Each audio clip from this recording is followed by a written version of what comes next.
I'm here at a national park, sitting on the bike of a champion and feeling like a champion. This is the bike that Geron Williams used to win the National Elite Road Race Championship last week. We're going to be talking to him about his career in sport, his life in general, and what prompted him to get involved in professional cycling.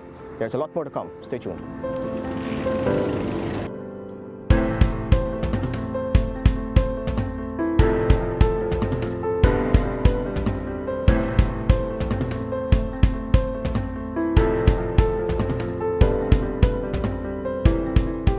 I slanted towards cycling a lot more because I've always had a bicycle from the age of 1. My first birthday I had a bike.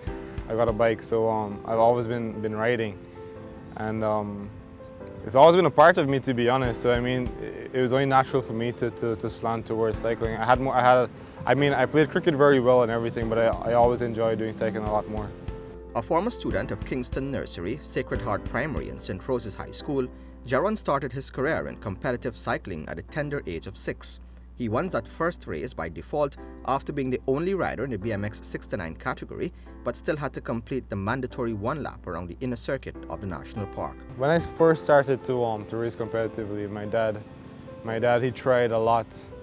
He wasn't a cyclist himself. He was actually a cricketer. He used to play cricket, but he tried a lot to help me in terms of progressing from that early age. And we used to come right here in the national park, and we would do a few laps, but he wasn't, after about a month, he wasn't able to keep up with me, so he had to use his motorcycle to ride around with me afterwards. But that same year I started was my first year I was able to attend the TGM Young program here in the National Park, where I met Hassan Mohammed. Well, I met him before, but I was able to work with him hands-on there. And he would be, I would say he's the first person that would say introduced me to the technical aspects and laying down the foundation of what cycling is, the importance of everything, you know. It was during his high school life that Geron first contemplated making cycling his career. That decision resulted in him representing Guyana at various prestigious international competitions. They included the Commonwealth Games in India and Scotland, the Beijing Olympics in 2008, the CSC Games in Mexico and Puerto Rico, and the Caribbean Elite Cycling Championship in Jamaica. Along the way, he also won the Ride for Life 5 stage in 2009 and finished runner-up twice in the Independence 3 stage. I was watching the Tour de France and always seeing these guys racing all over the world. Like, these guys make a living from this. And not knowing, I had no idea that it would have been as difficult as it is today, but it was then that I said, you know what, I could probably make a living out of cycling, or at least have it as a career. But it wasn't until after I left high school, because I was still at school then, and school was a major part of my life. It was very important to me because I know education, you must have education if you're going to succeed in anything, regardless of what field you're in, if it's sport or whatever. After leaving secondary school in 2008, the Continental Cycle Club rider ventured to Trinidad and Tobago to further fine-tune his skills. In 2010, after careful consideration, he opted to go big by pursuing a career in professional cycling by campaigning in the United States. It was always going to be a tough course, but a 25-year-old was determined to make maximum use of the opportunity, especially since he had already faced some hurdles in life. When CXC was coming around, I wasn't competing as much. I was focusing more on my exams that were coming up, so it wasn't hard for me. I knew where my priorities were, and I know cycling would always be there, and this was the time for me to look after my education. So his first stint as a professional on the US circuit was with the Miami-based Team Cocos, after which he linked up with the CRCA Foundation and has not looked back since. A lot of the races I do are road races. I've done some track racing. We don't have a velodrome here in Guyana, which is unfortunate, and I know there are talks now about having the Durban Park converted to a velodrome, which would be great.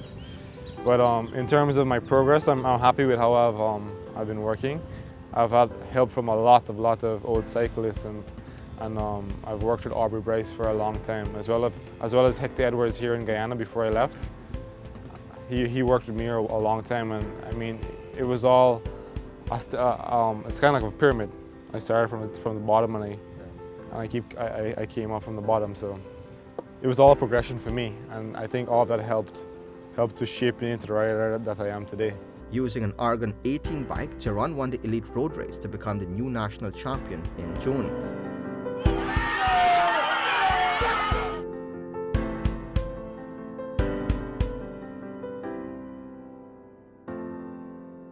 The bike was made by a Canadian company, and according to the rider, it is probably the best piece of equipment he has handled in his cycling career. Actually my third year on this brand of bike, but my first year on this model. And I really like this bike. It's really responsive, it's stiff. I had no trouble with this bike at all. And it was able to stand up on Sunday to the really harsh weather that we had at the beginning of the race. And I have no complaints about it at all. It's a really great bike, it's really expensive, and I thank my team a lot for providing this for us. Those who follow the sport closely would know that cycling is more than just wearing a uniform, helmet and jumping on a bicycle. There is an art, and Geron is all too familiar with it. Setting the seat height depends on the length of your legs. The front end is depending on how long your torso is and your arms. And those probably be the two main things in terms of personalizing a bike to a rider. The saddle height and the length of the stem. Everything else is by preference.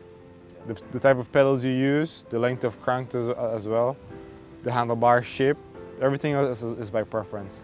It is also an expensive sport, second only to motor racing, and it can be extremely difficult for riders to sustain themselves in Guyana especially, where resources are limited and the riders get little or no financial return from the sport. I mean, I try my best to help out anyone that needs anything, whether it be clothing or equipment. Once I have it, and I'm not using it, I would just give it to them, because I know coming up how difficult it was to be able to get a pair of tires, chain, whatever it is, you know. Your frame breaks, you're out for a couple of months until you could be able to afford another bike. Having a solid support mechanism has made the journey easier for Geron, as he's comfortable in the fact that the people that matter most have embraced his ambitions to excel. My parents are definitely my biggest support, especially my sister.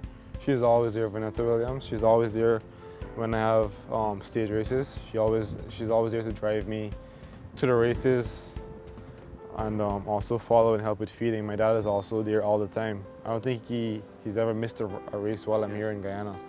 He probably missed one race when I was in Trinidad, and that was because of transportation issues, but that's probably the only race he probably ever missed in my life, when he is actually there in the country with me. To be honest, the highlight of my career is just seeing how much my parents enjoy what I'm doing, and all my supporters. Everything I do is for my family, and that race on Sunday, they had no idea how much they motivated me. I mean, I trained very, very hard for that race. A lot of people probably look at me and they say, oh, he's a great rider, but it's a lot of work behind it. And the support my parents, my family, my girlfriend, it goes a long, long way. And without them, I would not have been the rider or person that I am today. Geron's mother, Gemma Williams, has become a cycling fanatic ever since her son took up the sport. She is a constant at the local races, and when Geron competes overseas, which is quite regular these days, social media keeps her updated. I keep in contact with him on a daily basis. On a daily basis, he tells me everything that is happening, as and when it's happening. Like I know when he's going to a race, I know when he wakes up in the morning, I know what he's going to do or what he's doing, and I know what time the race is going to be. I clock in if there's a live stream, I'm on it, so I keep up with it all the time. She recalls how her son was very energetic as a toddler, and it was his father's decision to have him exert some of that energy through cycling.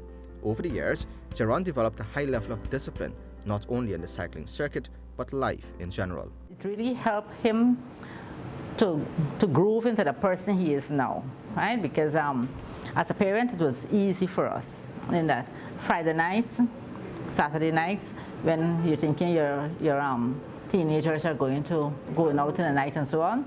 No, I never had that problem because he's always at home early. He sleeps early, preparing because the next is either race or training. Finding a balance between sport and academics was a priority for Gemma, and she was a driving force behind Geron graduating with honors from high school, even while he pursued his dreams of being a professional rider. It helped him actually because the exercise and studying go hand in hand. It helped each other.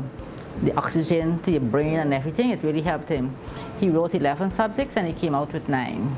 Apart from the obvious fitness benefit of being involved in cycling, Geron has had the privilege of experiencing different cultures by his intimate involvement in the sport. I'm well traveled. I've seen so many places that I know that I wouldn't have been able to see if I wasn't in cycling or in sport in general. I've been to India, China, Scotland. Despite his tremendous success and the fame that inevitably comes with it, Geron has managed to remain grounded, a direct result of the strong relationship he shares with his family. In an era where young boys are gravitating towards unwholesome activities, Gemma had a simple advice for parents who may be faced with such situations. Well, I see sport as an outlet, something that they can, will harness a lot of discipline from, and regardless of whatever discipline they choose, whether it's football or whether it's volleyball or, find something else other than just school. Right. Because at school you could get distracted, peer pressure and everything else, but keep them grounded. Let them go to church. Let them learn. Get there. Get into sport. Get that discipline. Whatever discipline it is, it really helps them a lot.